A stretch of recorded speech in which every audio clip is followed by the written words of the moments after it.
ትናንት በአዲስ አበባው ስካይላይት ሆቴል የተካሄደው ስነ ስርዓት የኢትዮጵያ የመከላከያ ሰራዊት የተወደሰበትና ከጎኑ ለቆሙም ምስጋና የቀረበበት ዝግጅት ነበር። ከተናጋሪዎቹ አንዱ የነበሩት የኢትዮጵያ ጦር ኃይሎች ጠቅላይ ኤታማዦር ሹም ጀነራል ብርሃኑ ጁላ በህወሓት ላይ የተካሄደው ወታደራዊ ዘመቻ በአጭር ጊዜ በድል መጠናቀቁን አስታውሷል። የህወሓት ቡድን ባደረገው ልክ የሰው አውሬ ይሆናል ብለን አልገመትንም ነበር። እኛ ያሰብነውና ስንጠብቅ የነበረው ግጭት ይኖራል ብለን ነው በማለትም በህወሓት ተፈጽሟል ያሉትን ድርጊት ጀነራሉ አብራርቷል። ይሄ ጦርነት አዝማሚያው የጁንታው አዝማሚያ ደስ የማይል እንደነበረ ይታወቃል። በጣም ከፍተኛ ትዕግስት ነበር። ግን አሁን ባደረገው መልክ ያደርጋል ብለን የገመትነው አይመስለኝም። እኔም አልገመትኩም። አሁን ባደረገው መልክ ያደርጋል ብዬ አልገመትኩም። ለምንድነው ያልገመትኩት? አንደኛ ህገ መንግስቱ በፈቀደለት መሰረት ሚሊሻና ፖሊስ ማደራጀት መብት አለው። ሚሊሻና ፖሊስ ሲያደራጅ የራሱን ክልል ለመከላከል እንጂ ኢትዮጵያን ለመውረር ይጠቀምበታል ተብሎ አይታሰብም። ምክንያቱም ጤነኛ አእምሮ ያለው ሰው እንደዛ ህገ መንግስቱ በሰጠው መብት ሚሊሻና ፖሊስ አደራጅቶ ውስጣችንን ደግሞ በዘር ከፋፍሎ ወደ መከላከያ ሰራዊት የገቡ የትግራይ ልጆችን ኢትዮጵያን ለመጠበቅ ሳይሆን የቲፒኤልኤፍን አጀንዳ እንዲጠብቁ ለማድረግ ቀስቅሶ ይሄን አቀናይቶ ኢትዮጵያ ላይ ወረራ ይከፍታል ብሎ ያሰበ የለም። ምክንያቱም እንደዚህ አይነት ታሪክ በዓለም እኔ ሰምቻለሁ። አንድ ክልል የራሱን ኃይል ይዞ የፌደራል ሰራዊት ወሮ ፌደራል ሰራዊቱን የራሱ አድርጎ ፌደራል መንግስት ገልብጦ ስልጣን ሲይዝ ሲታገል ሰምቻለሁ። የሰሜን ዕዝ ለትግራይ ህዝብና መንግስት ሁለመናቸው ነበር ያሉት ጀነራል ብርሃኑ የተደረገባቸው ክደት በፍጹም የሚገባቸው አልነበርም ብለዋል። የተወረረው የሰሜን ዕዝ ሰራዊት ለትግራይ ህዝብና ለትግራይ መንግስት ያልሰጠው ያልከፈለው ዋጋ የለም። የሰሜን ዕዝ በአመት 4 ቢሊዮን ብር ኢንቨስት ያደርጋል ትግራይ ላይ። የሰሜን ዕዝ እዛ በመኖሩ 4 ቢሊዮን ብር የሚጠቀምበት የትግራይ ህዝብ ነው። ምግብ እዛ ነው የሚቀርበው። ምግቡን የሚያቀርበው የትግራይ ባለሀብት ነው። እዛ ይሄን ሰርቶ ሀብታም የሆነ ባለሀብት አለ። የቢሮ ዕቃ ይሁን የጥገና ዕቃ ይሁን የሕክምና ዕቃ ይሁን ሁሉ ዕቃ እዛ አካባቢ ያለ ሰው ነው የሚያቀርበው። ሰራዊቱ በጀቱን ይቀበላል። የሚገዛውን ነገር ይወስናል። ጨረታ ያወጣል። ይወዳደራሉ፣ ያሸንፋሉ፣ ይነግዳሉ። ሀብታም ሆኗል። አንድ ይሄ ነው። ሰሜን ዕዝ እኮ ትምህርት ቤት ለመስራት በጀት ነው የሚመድበው በየዓመቱ። ወታደሩ እኮ ከሚያገኘው ደግሞ ለትምህርት ቤት ወይም ለጤና ጣቢያ ወይም ለመንገድ ወይም ለሆነ ነገር መዋጮ ያስፈልጋል ብሎ አምኖ የዓመቱን የግሉን ፕሮግራም በዛ አጀስት ያደርጋል። ያ ሰራዊት ደግሞ እዛ የሰፈረው የትግራይ ህዝብ ከኤርትራ ጋራ የቦርደር ችግር ስላለው ይሄ ህዝብ መጠበቅ አለበት ብሎ ነው እዛ ሰፈረው። ይሄን ሁሉ ላደረገ አካል መብላት ማለት አውሬነት ነው። ጀነራል ብርሃኑ የህወሓት ቡድን ቀድሞ ወደ ውጊያ መግባቱ ሽንፈቱን አፋጠነለት በማለትም ተናግረዋል። እንኳን እኛ አልጀመርንም። በጦርነት መርህ ፍትሃዊ ሲሆን ጦርነቱ ታሸንፋለህ፣ ፍትሃዊ ካልሆነ ትሸነፋለህ። የመሸነፍ ዕድል በጣም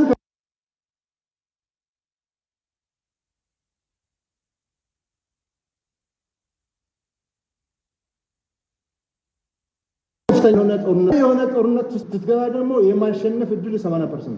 አሁን ጦርነቱ 100% ፕሮቮክ የተደረገው የፌደራል መንግስት ነው። የተጠቃው የኢትዮጵያ ህዝብ ሰራዊት ነው። ሲያንቀሸቅሻቸው በሰራዊት ጀመሩ። እልህ፣ ወኔ፣ ቁጭት ፈጠሩ። ጀግንነት ታይቶ የማይታወቅ ሆነ። የአጥፊው ቡድን 2 ዓመት የተዘጋጀበትን ውጊያ በ2 ሳምንት ማሸነፍ ችለን የሆነው የሚመስለኝ አንደኛ የጁንታ ጥያቄ ኢፍትሃዊ ነው። ሁለተኛ ጥያቄውን የራሱን ጥያቄ ለማሟላት የሄደበት መንገድ ፍጹም ኢፍትሃዊ ነው።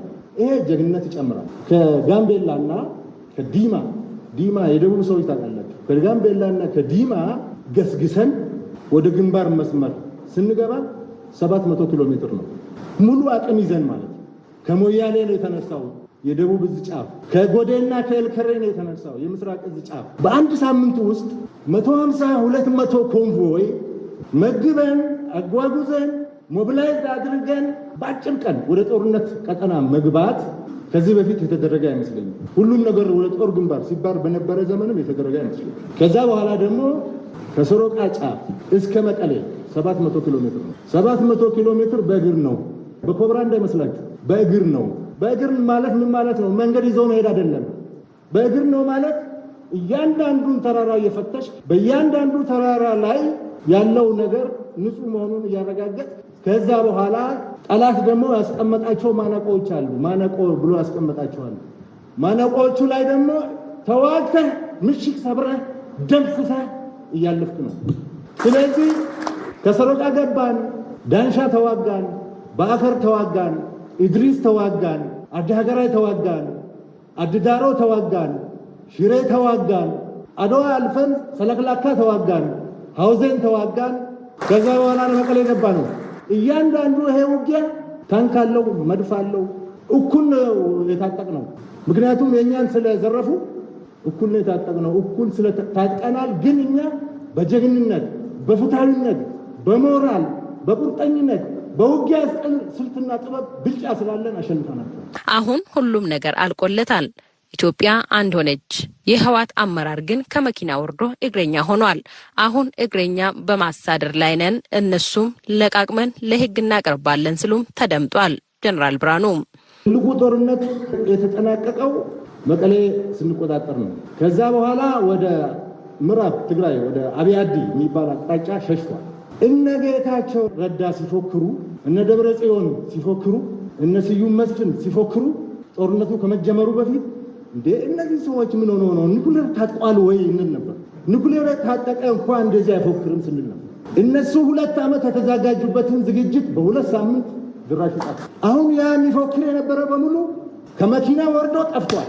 ስለዚህ ከመኪና ወርዶ የጠፋውን እግረኛ እየፈለግን ነው። አሁን ሰው 27 ዓመት ኢትዮጵያን አስተዳድሮ ኢትዮጵያ የሚባል ትልቅ አገር፣ ግዙፍ አገር፣ ጥንታዊ አገር፣ የታወቀ አገር፣ የሚከበር አገር አስተዳድሮ ከዛ ወርዶ ክልል ሄዶ ክልል ላይ ደግሞ የፓርቲ ፕሬዝዳንት፣ የፓርቲ ሊቀመንበር፣ የክልል ፕሬዝዳንት፣ ቢሮ ኃላፊ ምናምን ተብሎ ቆይቶ አሁን በየገጠሩ እግረኛ ሆኖ ሲገኝ እንደዚህ አይነት ነገር በዘራችሁ አይደርስ። ህዝብ ያለ ሰራዊት፣ ሰራዊትም ያለ ህዝብ መኖር አይችልም። በህዝቡ ድጋፍና እገዛ ሰራዊቱ አሸናፊ ሆኗል ያሉት ጀነራል ብርሃኑ የትግራይ ህዝብ ከቡድኑ ነጻ ማውጣት ችሏል፣ የተዘረፉ መሳሪያዎችም ተመልሷል በማለት ተናግሯል። የአዲስ አበባ ከተማ ምክትል ከንቲባ አዳነች አቤቤ በበኩላቸው መከላከያ ሰራዊቱ ላስመዘገበው ድል አመስግነው በሴት መከላከያ ሰራዊቶች የተገኘውን ድል አድንቋል። በዚህ የጀግንነት ታሪክ ውስጥ ሴት የመከላከያ ሰራዊት አባላቶች የሰሩትን ድንቅ ተግባር እጆቻችንን በአፋችን ላይ ያስጫነና ስለ ሴቶች ጥንካሬና ብርታት ያለውን የተዛባ አስተሳሰብ የሻረ የጀግንነት ገድል በመሆኑ ኮርተንባቸዋል። አፈር ላይ ተኝቶ አፈር ልሶ ተራራውን ወጥቶ ወርዶ በፀሐይ ጠቁሮ አካሉን አጉድሎ ከዛም ሲያልፍ ሕይወቱን ገብሮ ስለኛ መኖር የሚሞትልንን የመከላከያ ሰራዊታችንን ለማክበርና ለማመስገን የሚያስችል በቂ ቃላት ባይኖረንም ደግመን ደጋግመን እናመሰግናቸዋለን፣ እንወዳቸዋለን፣ እናከብራቸዋለን ማለት እንወዳለን። የሀገር መከላከያ ሰራዊቱን ለማመስገንና እውቅና ለመስጠት በተደረገው የማጠቃለያ መርሃ ግብሩ ላይ የኢፌዴሪ ፕሬዝዳንት ሳህለወርቅ ዘውዴ ተገኝተው ንግግር አድርጓል። ፕሬዝዳንቷ ባደረጉት ንግግርም በመከላከያ ሰራዊቱ የተመዘገበው ድል በታሪክ ገደል ተጽፎ ይቀመጣል ብለዋል። ኢትዮጵያችን ህልውና ከፍተኛ አደጋ ውስጥ ሊያስገባ የነበረውን የውስጥ ከሃዲዎች ተግባር የተደገሰልን እልቂት እንዲከሽፍ ብሎም እንዲህ አይነት ክፉ ሀሳብ የሚያስቡ አካላት መጨረሳቸው ምን አይነት ውርደት መሆኑን በተግባር ላሳየው የመከላከያ ኃይላችን ሴቶችና ወንዶች ዛሬ በድጋሚ ከፍተኛ ምስጋናዬን ለማቅረብ ፈልጋለሁ። ለሀገራችሁ ክብርና ለሕዝባችሁ ደህንነት ስትሉ የደረሰባችሁን መከራ ሁሉ ተቋቁማችሁ እጅግ አስቸጋሪ በሆነ ሁኔታ አዳምጠናል። ቅድም ላሳያችሁት አስደማሚ ብቃትና ላስመዘገባችሁት አኩሪ ውጤት ሁላችንም ኢትዮጵያውያን ከፍተኛ ክብር ይሰማናል። እና ከፍተኛ ክብራችንንም እንገልጻለን። የዛሬ 1 ወር ገደማ በሀገራችን ሁሉና እንዲሁም በመከላከያ ኃይላችን ላይ የተደቀነው ስጋት እንዲህ በቀላሉ የሚታይ አልነበረም። ሀገራችንንና ሕዝቦቿን መቋጫ ለሌለው መከራና እንግልት ዳርጎ ሊያልፍ ይችል የነበረው ስጋት በጀግኖቻችን ድንቅ የውትድርና አቅም የትም ሊደርስ አልቻለም። በእርግጥ አደጋውን ለመቀልበስ ተግባራዊ በተደረገው የሕግ የማስከበር ሂደት ውድ ወገኖቻችንን አጥተናል። ግን ኢትዮጵያውያንን ለመታደግ ሲባል የተከፈለ መስዋዕትነት ነውና ምንጊዜም ታሪካቸው አብሪ ኮከብ ሆኖ ለዘላለም የሚኖር ይሆናል። የኢፌዴሪ ፕሬዝዳንት ሳህለወርቅ ዘውዴ በተገኙበት ለመከላከያ ሰራዊት ለተደረገው ድጋፍ የእውቅና መርሃ ግብር ተካሂዷል። ለአሜሪካ ድምፅ ፀሐይ ዳምጦ ከአዲስ አበባ። 2 የቴሌኮም አገልግሎት የሚሰጡ ዓለም አቀፍ ኩባንያዎች የኢትዮጵያን የቴሌኮም ገበያ በቅርቡ እንደሚቀላቀሉ ተነገረ። ከነዚህ የአገልግሎት መስጫ የስራ ፈቃድ ሽያጭ መንግስት ብዙ ቢሊዮን የአሜሪካ ዶላር እንደሚጠብቅ አንድ ከፍተኛ ባለስልጣን አስታወቁ። መለስካቸው አመሃ ዘገባ ልኮልናል። ኤንትሮ 2 የቴሌኮም አገልግሎት የሚሰጡ ዓለም አቀፍ ኩባንያዎች የኢትዮጵያን የቴሌኮም ገበያ በቅርቡ እንደሚቀላቀሉ ተነገረ። ከእነዚህ የአገልግሎት መስጫ የሥራ ፈቃድ ሽያጭ መንግሥት ብዙ ቢሊዮን የአሜሪካ ዶላር እንደሚጠብቅም አንድ ከፍተኛ ባለሥልጣን አስታወቁ። ቴክስት በገንዘብ ሚኒስቴር ሚኒስትር ዴኤታ ዶክተር ኢዮብ ተካልኝ ዛሬ በተለይ ለቪኦኤ በሰጡት ቃለ ምልልስ በኢትዮጵያ የቴሌኮም ዘርፍ እየተደረገ ነው ያሉትን ከፍተኛ ለውጥ ዘርዝረዋል። ይኸው ዘርፉን ለውድድር ክፍት ማድረግና ኢትዮ ቴሌኮምን ብቁ ተወዳዳሪ ማድረግ እንደሆነ አስረድተዋል። ተወዳዳሪዎችን ወደ ኢትዮጵያ የቴሌኮም ገበያ እንዲገቡ ለማድረግ የተጀመረው ስራ በአሁኑ ወቅት በምን ደረጃ ላይ እንደደረሰም ዶክተር ኢዮብ ተካልኝ አብራርተዋል። በርካታ የምንፈልጋቸው የዲጂታል ኢኮኖሚ ዓላማዎች አሉ። ቴሌኮም በሁሉም የኢትዮጵያ ጫፍ እንዲደርስ እንፈልጋለን። የዲጂታል ኢኮኖሚ እንገባ ስላለን ይሄ እንዴት ነው የምናሳካው? ዩኒቨርሳል ከቨሬጅ የምንለው እነዚህና መሰል ነገሮችን የነካኩ በርካታ የደንብ ስራዎች መስራት ነበረባቸው። እነሱ ሁሉ ሰርተን ጨርሰን አሁን ባለፈው ሳምንት ያሳተምነው ምንድነው የውድድር ሰነዱ ነው። አርኤፍፒው ፐብሊሽ ሆኗል። ይሄ ማለት እነዚህ 12 ኩባንያዎች የሚሆኑ ሌላም ደግሞ ያን ያልተመዘገበ የሚፈልግ ካለ ዓለም ላይ ያለ የትኛውን ኩባንያ ከኢትዮ ቴሌኮም ድርሻ ለመግዛት አይደለም 2 ተጨማሪ ላይሰንስ ለምንሸጥ እሱን ለመግዛት ነው። ለኛውን ሂደት ይሄድበት ያለ ነው። ይሄ ጨረታ ወጥቷል። በ3 ወር ጊዜ ይዘጋል ሳይሆን ማርች 4 በፈረንጆቹ አቆጣጠር ጨረታው ይዘጋል። ያኔ እድል የቀናቸው 2 ትልልቅ የዓለም አቀፍ ኩባንያዎች ላስት ፍሮንቲር የምንለውን የኢትዮጵያን ገበያ ይቀላቀላሉ ማለት ነው። በዚህ ጨረታ እንደሚወዳደሩ የሚጠበቁት 12 ታዋቂ የቴሌኮም ዓለም አቀፍ ኩባንያዎች ኤቲሳላት፣ አክሲያን፣ ኤምቲኤን፣ ኦሬንጅ፣ ሳውዲ ቴሌኮም ካምፓኒ፣ ቴሌኮም ሳውዝ አፍሪካ፣ ሊኩዊድ ቴሌኮም፣ ስኔል ሞባይል እና የቮዳፎን ህብረት፣ ቮዳኮም እና ሳፋሪኮም የተሰኙ ናቸው። ለመሆኑ መንግስት ከዚህ ሽያጭ ምን ያህል ገንዘብ ይጠብቃል የሚል ጥያቄ ቪኦኤ ለሚኒስትሩ አቅርቦ ነበረ። ቁጥሩን አልነግርህም፣ ግን ከሁለቱ ስራ ብዙ ጊዜ እንደምናነሳው የዚህ መልታይ ቢሊየን ኦፕሬሽን ትልቅ ሪሶርስ ነው የምንጠብቀው። ግን ይሄ አጠቃላይ የሽያጭ ሂደቱን የሚያዛንፍ ስለሆነ ቁጥር አንጠቅስም። አንዳንድ አካላት በተለይ የውጭ ተንታኞች አሁን በሀገሪቱ የሰሜን ክፍል ተፈጥሮ የነበረውን ሁኔታ የምትጠብቁትን ነገር የሚያሰናክል እንቅፋት ነው ይላሉ። ምን አስተያየት አለዎት?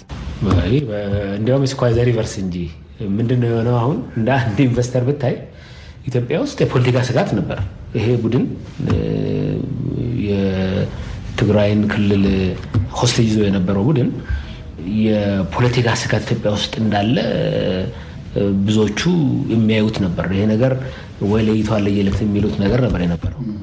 አሁን እኮ የዚህ ቡድን ስጋት ሙሉ በሙሉ ተቀርፎ ኢትዮጵያ ብሬክ ዳውን ይሉ የነበሩ ሰዎች ኢትዮጵያ እንዴት አንድ ላይ እንደመጣች፣ እንዴት ጠንካራ እንደሆነች፣ የኢትዮጵያ ኢኮኖሚ ምን ያክል ሬዚሊየንት እንደሆነ አቅማችንም ኢትዮጵያን የመከላከል አቅማችንም ሀገር የመገንባት አቅማችንም እንዴት ጠንካራ እንደሆነ የታየበት ኦፕሬሽን ነው።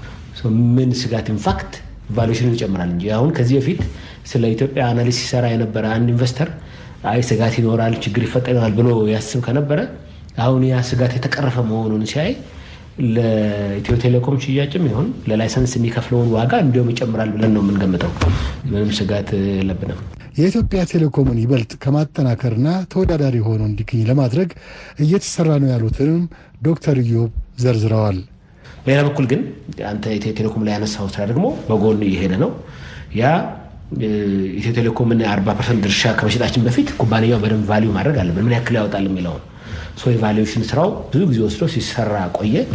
የአማካሪ ድርጅት ቀጠረን።